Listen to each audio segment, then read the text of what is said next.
So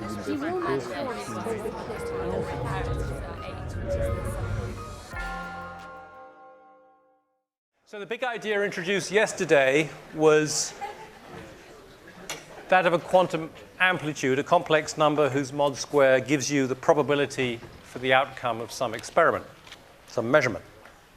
And we introduced the concept of a complete set of quantum amplitudes, so that if you knew these many, all the amplitudes in a complete set, then you could calculate the amplitudes for any experiment that you might conceive, any measurement that you might make. And I made the point that quantum mechanics is all about going from the amplitudes in some complete set to calculating these other amplitudes for the outcomes of other experiments. So there is a very powerful analogy here between so our knowledge of the state, of the dynamical state of our system is encapsulated in the values taken by these complete sets of amplitudes. So it's some series, it's some set of complex numbers. And there's a very good analogy here between the way that we identify points in space and the coordinates of vectors. So we can use many different coordinate systems and many sets of three numbers to identify one and the same point in space. So points in space are a primitive notion, and the sets of three numbers we use to identify them depend on preference. And you might use, there are many coordinate systems, we might use many different Cartesian coordinate systems, we might use polar coordinates, and the coordinates we use to identify a given point depend on the problem we're trying to solve. Maybe most efficient to use spherical coordinates, maybe most efficient to use a particular Cartesian coordinate system, whatever. So we want, and we find it very useful to have the concept of a position vector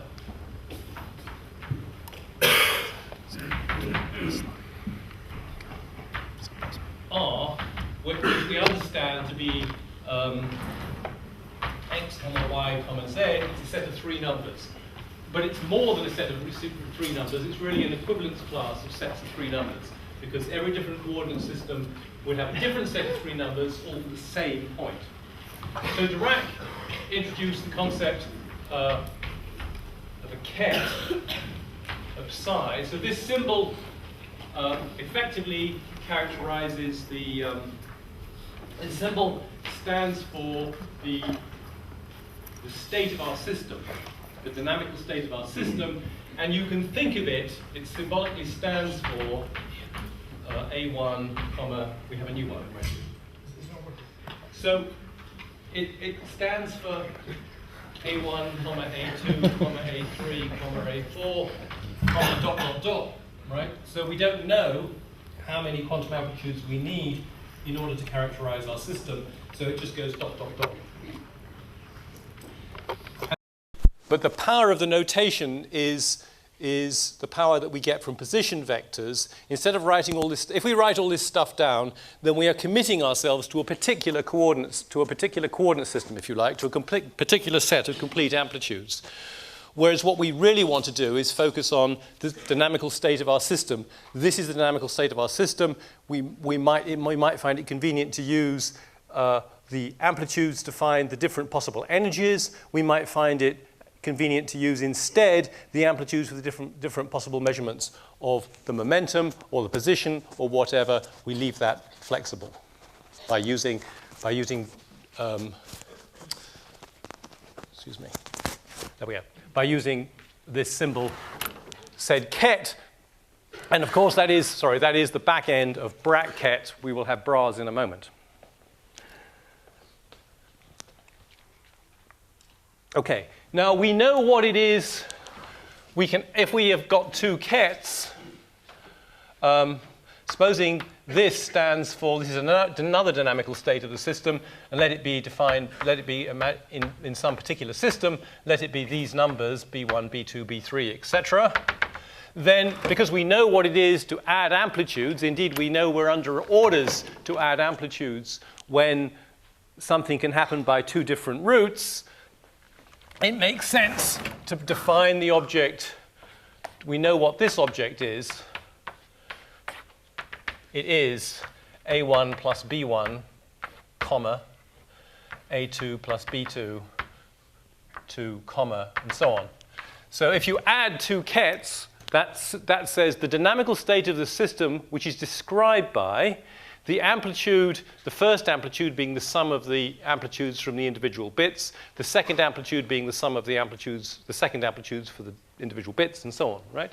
So just as you add two vectors, if you add two vectors, you add the x components, and you add the y components, and you add the z components to make a new set of three numbers. That's what we do with kets. So we know how to add kets now, and we also know what it is to multiply kets. We can define a new ket, psi primed, being, which we write like this, alpha at psi with is just some complex number. We define this to be the ket alpha A1, comma, alpha A2, comma, and so on. In other words, if you multiply a ket by some complex number alpha, what you mean is the dynamical state of the system that you would have, which has amplitudes alpha times the original amplitude in every slot. So we know how to add these things and how to multiply these things by complex numbers. It follows that kets form a vector space. So I guess you've encountered this idea in Professor Essler's lectures, right? That the elements of a vector space are, for a mathematician, they are nothing but objects which you can add and objects you can multiply by numbers, either real numbers or complex numbers at your discretion. So that kets form part of a vector space, we'll call this vector space big V. You, from those lectures, I hope, know that what you get. No, let's yeah. In those lectures, I hope you've met the idea of a basis. A set of basis kets. What is a set of basis kets? It's a set of objects I, like this, which is such that any ket can be written as a linear combination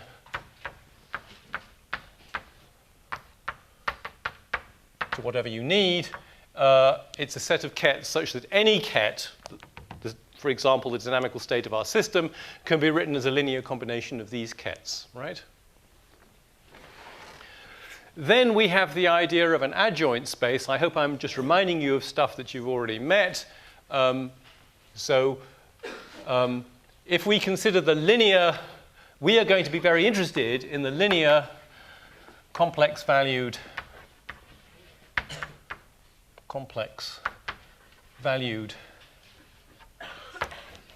functions on kets. A mathematician would say on V, functions on the elements of V. And you might imagine traditionally you would say, okay, f of psi is a complex number. The complex number in question is going to be the amplitude. The reason why we care about these functions is because these complex numbers are going to be the all-important amplitudes for something to happen, for something to be measured, right? And that's, we're completely focused. All this mathematical apparatus is only there to help us to calculate these amplitudes, because if we can calculate amplitudes, we can take the mod square and we then have a prediction for what some experiment is going to a probabilistic prediction for what some experiment is going to yield. Okay, so we're interested in these complex valued functions. I'm just saying that they're going to turn out to be the amplitudes. I'm not establishing that at this point.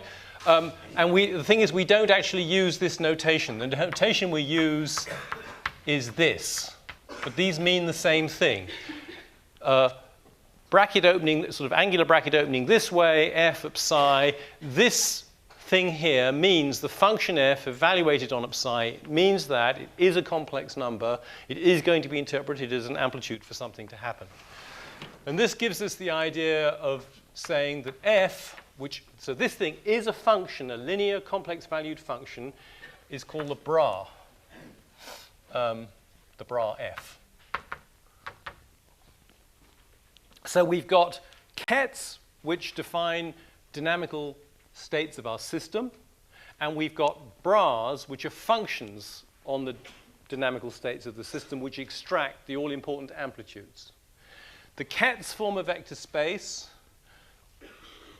Because it's a vector space, it must have bases like that up there. And the bras also form a vector space, as I hope you've discovered in Professor Essler's lectures. So the bras form the adjoint space.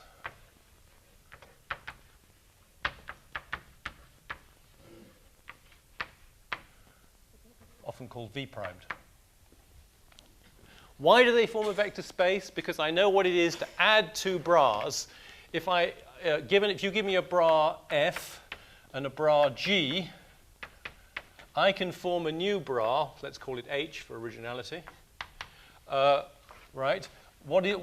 In order to give meaning to this, I need to know what H does. What H does to any state of psi. I want to know a function is defined by the value it takes on any possible argument. So I need to know what H of psi is, what number that is. And I define it to be F of psi plus G of psi, which of course is a perfectly well-defined expression because this is a complex number, this is a complex number, and we all know how to add complex numbers. So this is the definition of the function of the bra H. So I know what it is to add two functions, and of course I know what it is also to multiply a function by some constant thing. So I define the ket G primed, meaning alpha G, by the rule G primed of psi is alpha G of psi. Okay, so again, this is perfectly well defined because that's just a complex number, and so this multiplication is well defined. So now I know what G primed, what value it takes in every psi.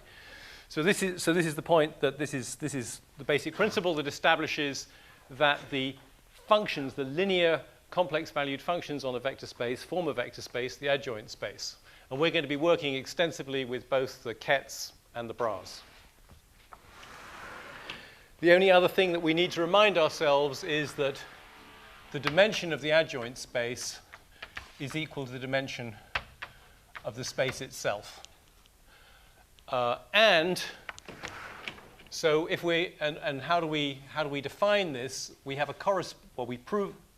So if we're given a basis of kets I, for each one of these we define a bra, and we do it as follows. We say that the bra J is the object, is the function on the kets such that this complex number Ji is equal to delta Ij. So in other words, it's nothing if J, the label J, is not equal to the label I, and it's 1 if the label J is equal to the label I, right? So this equation defines J, the bra J. So that we're saying that for example, 2, the function 2, belonging to the second ket in our basis, is defined, this is a function, and it's defined such that 2 on 2 is 1, and 2 on anything else equals 0. So that is a perfectly good rule which defines the value that the function j takes on every element of the basis. And again, from Professor Essler's lectures, I hope you're aware and can show that if you know what a function takes in every element of the basis, a linear function takes in every element of the basis, you know what it takes in every ket whatsoever. So there's one final thing that we want to do in this abstract area. We want to say, supposing that psi is equal to the sum ai so we take a state of our system, and we have it as a linear combination of the basis states. Then we define a function. This is the funny part, right? So far, I hope everything's been fairly straightforward. But now I'm saying, associated with the state of our system, I want to define a function on states. And the function in question is defined by this rule, that it's AI complex conjugate times I, the bra I. So given that my state of my system is a certain linear combination of the basis states, I'm saying that the function associated with that state of the system is a certain linear combination of the functions, these functions which are associated with the basis states. Why do we do that? One reason we do that is in order that we can evaluate this important number, psi. So let's have a look at that number. That is the sum. I write this out as a sum AI star I, summed over I, and then I have to write this one out as a sum aj of j. So I'm summing over j. These are just dummy labels, right? So I'm entitled to call one j and one I. So it's a sum over j is 1 to however many we need, and I is 1 to however many we need. This is a linear function, right? We're evaluating this linear function on this dirty great sum, but because it's a linear function, the dirty great sum can be taken outside, so I can write this as the sum of I and now j, which being 1 to whatever it is, of ai star aj of I j. There I've used the linearity of the function I. And now I use the fact that this is by definition of this function, delta ij, so it is nothing unless I equals j. So now let's do the sum over j, for example. As I do the sum over j, I will get nothing here except for that particular j, which is equal to I, and then this will become 1.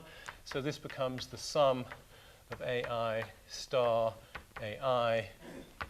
In other words, it becomes the sum of ai mod squared, which now, that's just mathematics. Now we're back to physics. This is an amplitude to find. This should be an amplitude, ai, a quantum amplitude, and we're taking a sum of the mod squareds of the amplitudes. So this is the sum of the product, of the probabilities. So that should be 1 because the probabilities should all add up to 1. So my states, I would like my states to have this normalization condition. This is proper normalization.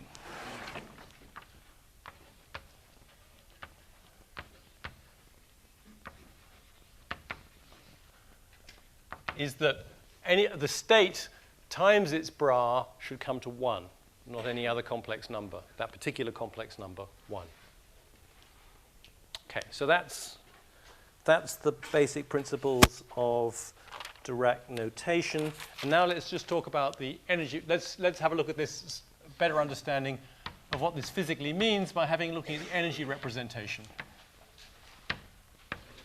So supposing in certain circumstances, for example, if you've got a particle that moves in one dimension, then it's possible trapped in some well, then it is possible to characterize the dynamical state of this system simply by giving the amplitude to measure the possible values of the energy. So a complete set, so this is not always the case, but for a one-dimensional particle trapped, this is a very idealized situation, but never mind, trapped in a one-dimensional potential well.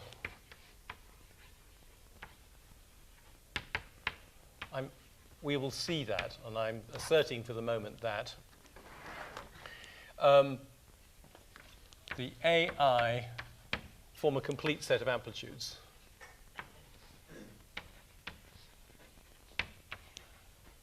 Where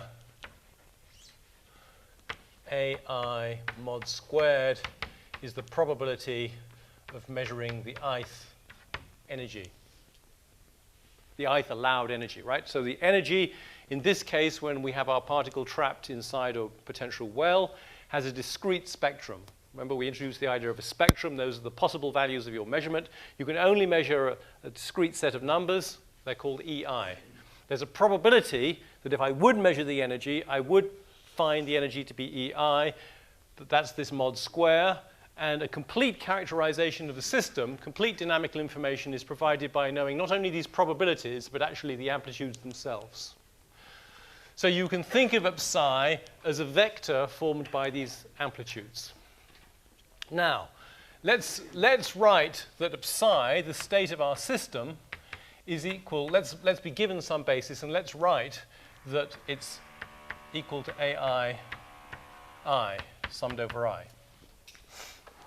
So out of these complex numbers, which we know, and some basis, any basis, we can write a symbol like this. That's just a repeat of what we've already done.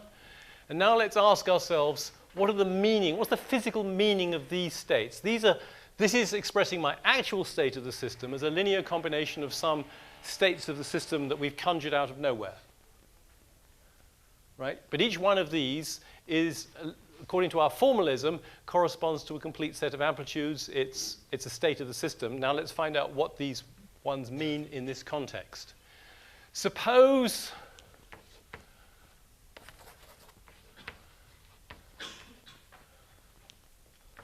we know the energy is actually E3. So that implies that A3 is 1 and AI equals 0 for I not equal to 3. So supposing we happen to know that the energy is E3, then the amplitudes must be like this.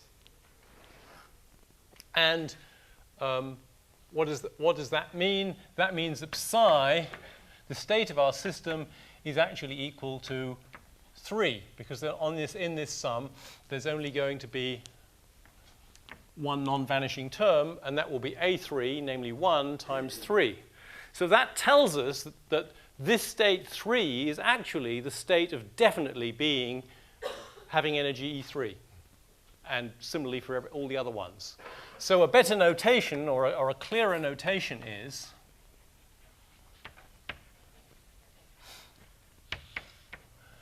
to rewrite that in a clearer notation as that psi is the sum I of AI times EI.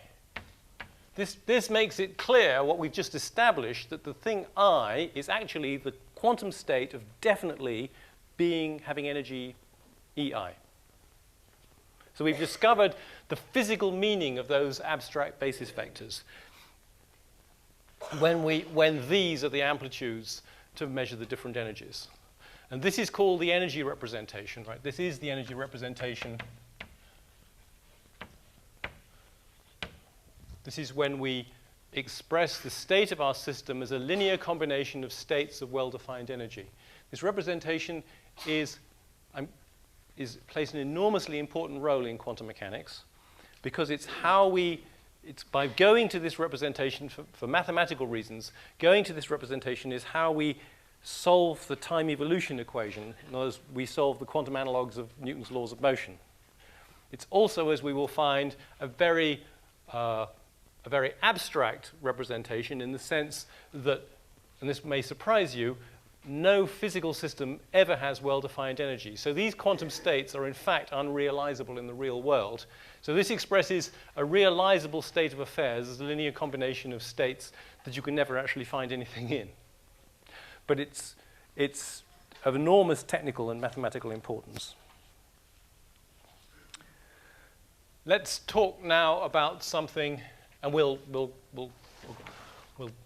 come back to the energy representation later on. But now let's move straight on to another illustration, which is back to spin a half.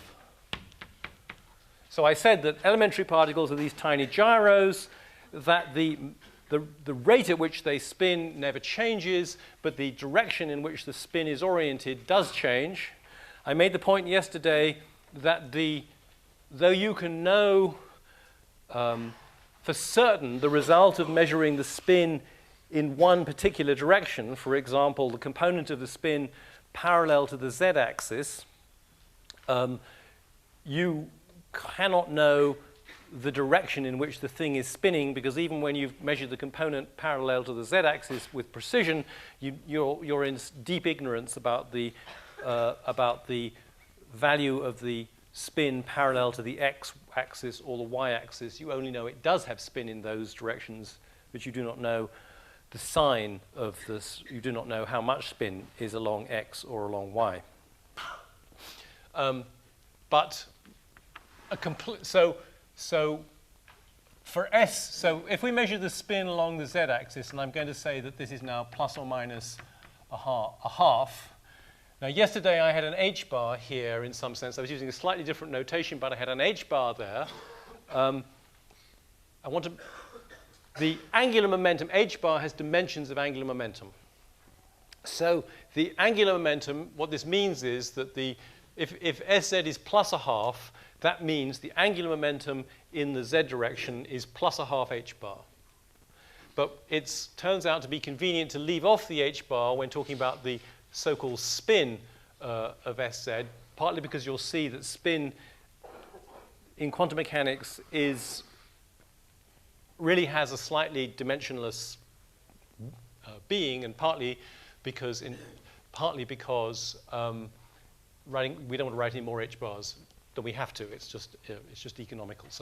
So physically, the angular momentum is a half h-bar, but it's more convenient to write that Sz, this abstract thing, the spin, is plus a half or minus a half. So what do we have? We have two states. We have a complete set of states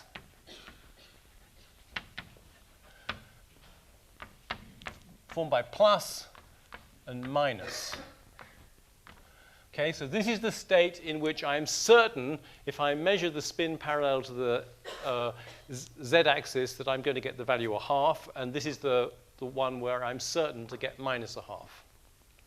And the statement that's a complete set is to say that any state of my electron or whatever could be written as A plus, actually maybe it's better to write it this way, A minus, plus A plus.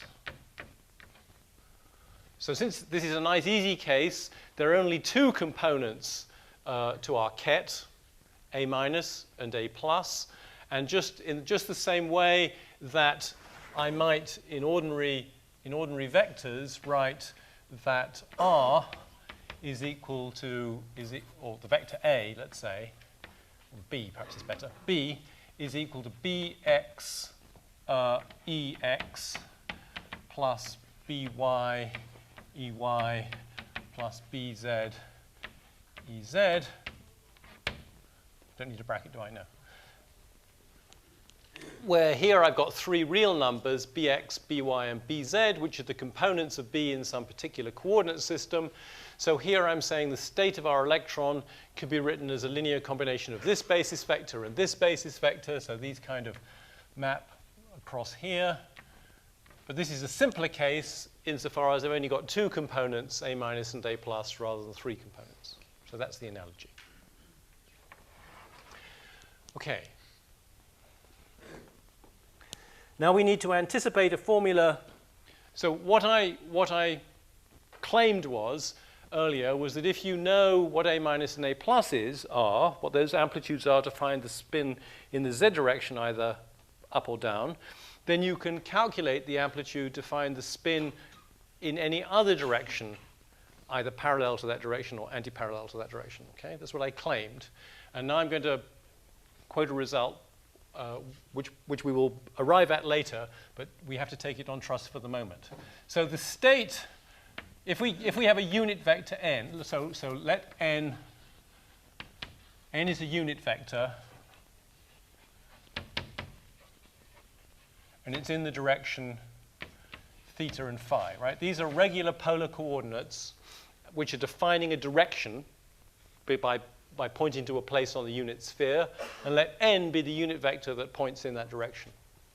Then I make the following assertion, that the state of being plus along the vector n, so this is a state of my electron. So if it's true that that's a complete set, it must be writable as a linear combination of this state and this state, right? And I'm now going to say that that is sine, I better just check that I'm getting this right. Yep, sine theta upon 2 e to the I phi on 2 of minus plus cos theta upon 2 e to the minus I phi on 2 plus. Now, we will derive, or at least you will derive in a problem, this formula. We will show that why it's true. At the moment, we're just asserting that it is true. So this is a complex number, right? And this is A minus. This is a complex number, and this is A plus. For that particular, for the quantum state of having your spin, of being certain that if you measure the spin along this direction, you get the answer plus a half. Correspondingly, there is a minus object, which turns out to be cos theta over 2 e to the I, phi over 2 minus sine theta over 2 e to the minus I phi over 2 plus. So it's made, of course, this is naturally another linear combination of this and this basis vectors. And now we just have different because it's a different state, it has different A minus and different A plus. Now, in order to calculate something useful, we need to know what the bras are that belong to those, right? So these are the kets. I will want to do something with the bras in a moment. So let's calculate what the bras are. So we have that the bra n comma plus. The rule is that we take the complex conjugate of whatever comes in front of this, and then we change this into a bra. That was the rule we agreed on. So this is going to be sine theta over 2 e to the minus I phi over 2 of the bra minus plus cos theta over 2 e to the plus I phi over 2 times the bra plus. So that's the bra that belongs to that. Now I want the bra that belongs to the other thing. Cos theta on 2. I need to concentrate. E to the minus I phi over 2.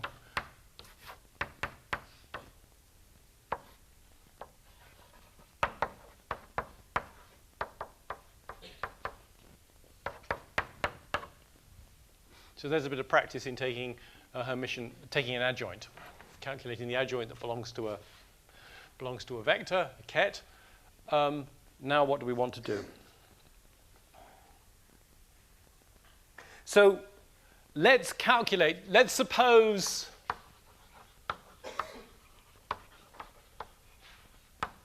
that we've just measured the spin, and we found the spin on the z direction, and the result of that measurement was plus a half.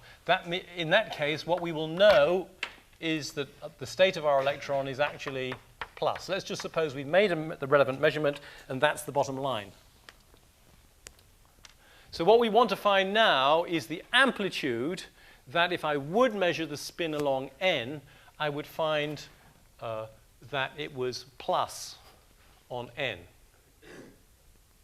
Now, I now realize that I have left out, can we just cycle back to the energy representation where I should have pointed something out? What I should have pointed out was,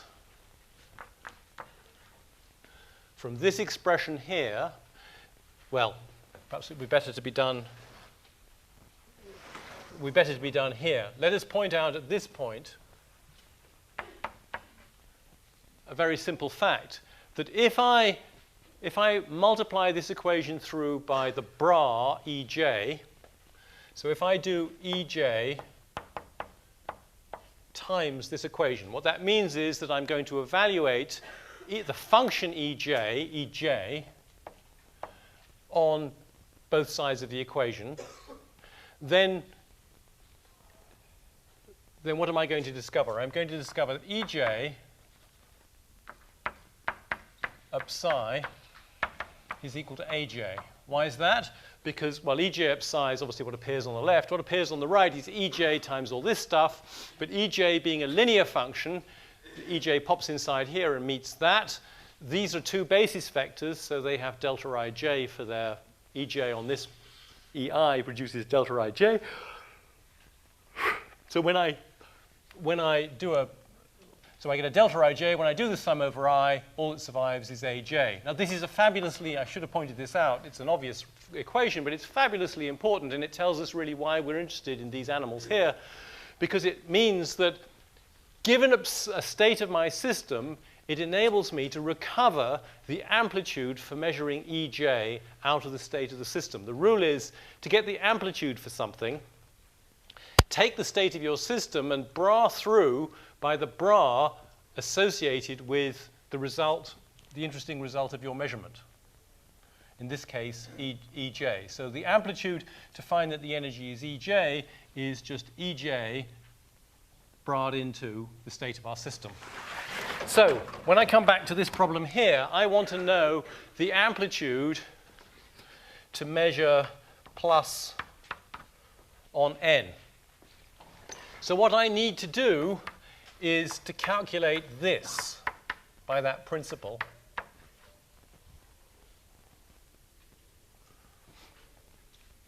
So what I do is I take that n plus thing, this thing, and I knock it into, I bra it into plus.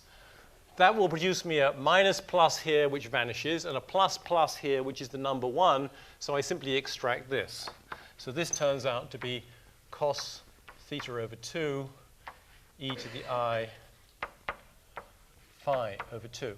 So that's the amplitude to measure, this complex number is the amplitude to measure that the spin is along the vector n, where theta and phi are the angles which define n, which means that the probability of measuring plus on n is simply cos squared phi over 2. Does that make sense? Theta over 2. Right? Because this goes away when we take the mod square. Does this make sense? When theta is naught, n coincides with the z-axis, and therefore the probability has to be 1, because we already know that it's certainly pointing down the z-axis. And guess what? It is 1. When theta is, let's say that theta is pi, which means that n is pointing in the direction of the minus z-axis, we should get the probability 0, because that's the probability to find that it's pointing down the minus z-axis, which is the same as the probability that we get minus along the plus z-axis. And when theta's pi, lo and behold, we're looking at cos squared of pi, cos of pi upon 2 squared, which is 0. So this does behave in a sensible way. Let's put theta equal to pi upon 2 and phi equal to 0. What does that imply? It implies that n is equal to ex, the unit vector in the x direction. So n becomes the x direction. What does that give me? That gives me that the probability for being plus on x, given that I'm plus on z, is it's not the probability, the amplitude. Then I'm looking at cos pi upon 2 upon 2. So cos pi upon 4, which is 1 over root 2, and I have an e to the I, nothing, e to the nothing, so that's just that, right? So guess what? If the spin, if we are guaranteed the answer plus a half for Sz, what's the probability of measuring plus along x? The answer is a half, because it's the square. The probability is the square of this. So p x plus is in this case equal to a half, which seems pretty reasonable, because in some sense, knowing that the spin is along it has a component plus along z, doesn't really, rather than minus along z, doesn't really help us to say anything about x. So we really have total uncertainty. Because if the probability to be plus on x is a half, the probability to minus on x must also be a half. Let's put theta equal to pi by 2 and phi equal to pi by 2. That implies that n is equal to ey, the unit vector in the y direction. What do we get then? Then we find that the amplitude y plus is still 1 upon root 2, but now we have e to the I pi on 4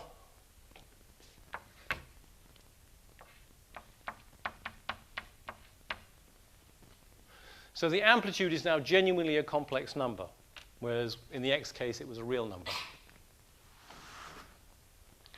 But the probability for getting plus on y is still a half. It's the same as it is on x, which again has to be the case by symmetry if you think about it.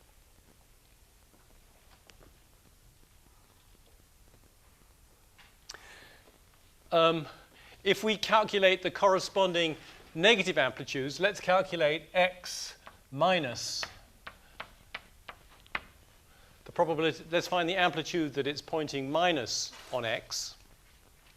So then we have to take that n minus thing and bang it into plus, and what survives is the minus sine theta over 2.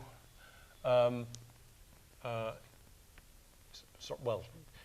strictly speaking, e to the I stuff, but that's, well, e to the I phi over 2. That's it. Actually, let's just make this n minus, right? Then now I can, from this formula, deduce the x and the y ones, which is what I want to do. I have that x minus plus, I have to put theta upon 2 in here. This is going to be minus 1 over root 2. And I'm going to have that y minus